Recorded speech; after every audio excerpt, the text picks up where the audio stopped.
Okay. This is called the Sukkah of the Messiah. In the Torah portion of Vayak'hel, Moshe gathers, or Vayak'hel, the people, and begins with these words: 6 days work shall be done, but on the seventh day there shall be to you a holy day, a Sabbath of solemn rest to the Lord.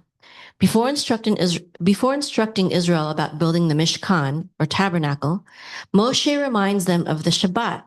From this, our sages teach that even the building of God's dwelling place must yield to the sanctity of Shabbat. Rashi, citing the Mechilta, explains that this juxtaposition teaches, even for the work of the Mishkan, one may not desecrate the Shabbat. This alludes to a deeper mystery, that the Shabbat itself foreshadows the Messianic Era, when divine rest and peace will cover the earth. The Talmud, Sanhedrin 97, teaches, 6,000 years shall the world exist, and 1,000, the seventh, it shall be desolate, as it is written, and the Lord alone shall be exalted in that day. Isaiah chapter 2:11. This interpretation sees each day of creation as a millennium of human history. The 6 days of labor correspond to 6,000 years of human striving. The seventh day, the great Shabbat, represents the 1,000-year reign of peace under the Messiah. This echoes Psalm chapter 90, verse 4, which says, "For 1,000 years in your sight are but as yesterday when it is past." In the Zohar, Vayera, it is written, "The seventh millennium will be the day of Shabbat for the Holy One. Blessed be He, a time of rest for all existence." Thus, Shabbat is a prophetic sign of the redemption, a taste of the world to come, me'ein olam haba. After reaffirming the Shabbat, Moshe teaches the people how to build the Mishkan, the dwelling place of the divine presence, the Shekhinah. The Midrash in Exodus Rabbah 40, verse 2, describes how God showed Moshe a heavenly pattern for the tabernacle, saying, "This is what you will make. This is how you will make the menorah, the table, the altar, etc." When Moshe thought he must build it himself, God corrected him. "You are a king. It is not fitting that you should build it with your own hands. Command the people, and they shall make it." So too, the Messiah will not rebuild the temple alone, but will appoint righteous ones to assist him, as Betzalel and Oholiab assisted Moshe. The Midrash Tanchuma Pekudei 11 states that the tabernacle below corresponds to the heavenly tabernacle above. When Israel built the tabernacle, the Holy One said, "I will dwell among them as I dwell above." The Rambam's Mishneh Torah Hilchot Melachim affirms, if a king from the house of David studies Torah and observes the commandments and builds the temple in its place and gathers the dispersed of Israel, he is the Messiah with certainty. Just as Moshe was the first redeemer and built a sanctuary for God's dwelling, Messiah, the final redeemer, will rebuild the eternal house of God in Jerusalem. As the prophet Micah 4:1-2 foretells, "It shall come to pass in the latter days that the mountain of the house of the Lord shall be established, and people shall flow to it. For out of Zion shall go forth Torah and the word of the Lord from Jerusalem." According to Jewish tradition, Moshe descended Mount Sinai with the second tablets on Yom Kippur, bringing forgiveness to Israel. Immediately thereafter, he gathered the people to build the Mishkan. Thus, the work of the tabernacle began in the days leading up to Sukkot, the festival of God's dwelling. This is echoed by the Shulchan Aruch Orach Chaim. Those who are zealous immediately begin building the Sukkah after Yom Kippur in order to go from one mitzvah to another. So Moshe, after Yom Kippur, was like the pious man who begins building his Sukkah, building a place for God's presence to dwell among Israel. The Sukkah itself reminds us that your generations may know that I made the children of Israel to dwell in booths when I brought them out of the land of Egypt. Leviticus 23:43. The Midrash Vayikra Rabbah adds, when Israel left Egypt, clouds of glory surrounded them, one on every side, one above and below.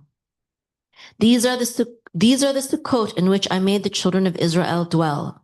Thus, the Sukkah represents the cloud of God's glory, his protective presence, Shekhinah. The Zohar in More 103a even calls the Sukkah Sila de Mehemnuta, the shade of faith. He who sits in the shade of faith abides in the shadow of the wings of the Shekhinah. King Solomon, understanding this connection, chose to dedicate the first temple during Sukkot, and Solomon held a feast 7 days and 7 days, 14 days. On the 8th day, he sent the people away and they blessed the king. 1 Kings chapter 8. The temple, like the Mishkan, is God's sukkah among men, a temporary physical dwelling that reveals eternal spiritual realities. The prophet Zechariah 14:16 prophesied that in the Messianic era, everyone who survives of all the nations shall go up year by year to worship the King, the Lord of hosts, and to keep the feast of Sukkot. Sukkot, therefore, is the festival of universal worship, when all nations will acknowledge the God of Israel and dwell under his covering presence.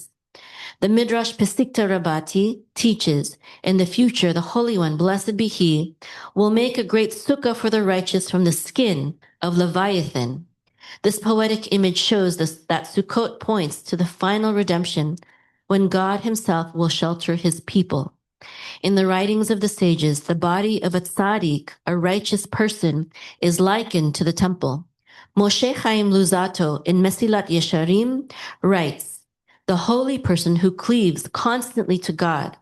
He himself is like the tabernacle, the temple, and the altar, because the Shekhinah dwells in him. Yeshua used similar language when he said, destroy this temple, and in 3 days I will raise it up. But he was speaking of the temple of his body. John chapter 2. Paul, one of his disciples, extended this imagery to the community, saying in 1 Corinthians chapter 3, you are God's temple, and the Spirit of God dwells in you. In this sense, the building of the tabernacle is a metaphor for the building of the body of Messiah, the community of believers becoming a spiritual dwelling for God. As it says in Ephesians chapter 2, Messiah Yeshua himself is the cornerstone, in whom the whole building grows into a holy temple in the Lord.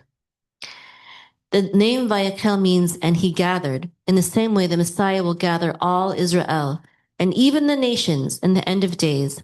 As Moshe gathered the people to build the earthly sanctuary, the Messiah will gather all creation to establish God's eternal dwelling.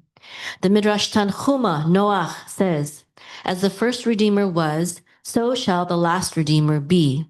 Just as Moshe gathered Israel after Yom Kippur to build the Mishkan, Messiah will gather the redeemed after the day of judgment to build the eternal temple, fulfilling the words of Amos 9, in that day I will raise up the fallen Sukkah of David, and I will repair its breaches and raise up its ruins and build it as in the days of old. This is the true Sukkah of the Messiah, the restored kingdom of God, the dwelling of peace and the fulfillment of all prophecy. Sukkot teaches us that God desires to dwell among his people, not only in stone temples or wooden booths, but within the hearts of men and women who make space for his presence.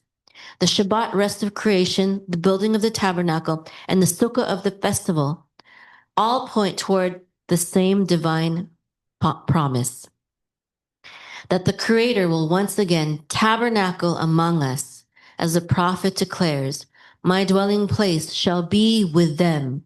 I will be their God, and they shall be my people. May this Sukkot hasten the day when all nations will come under the Sukkah of his peace, and the whole earth will rest in the Shabbat of the Messiah.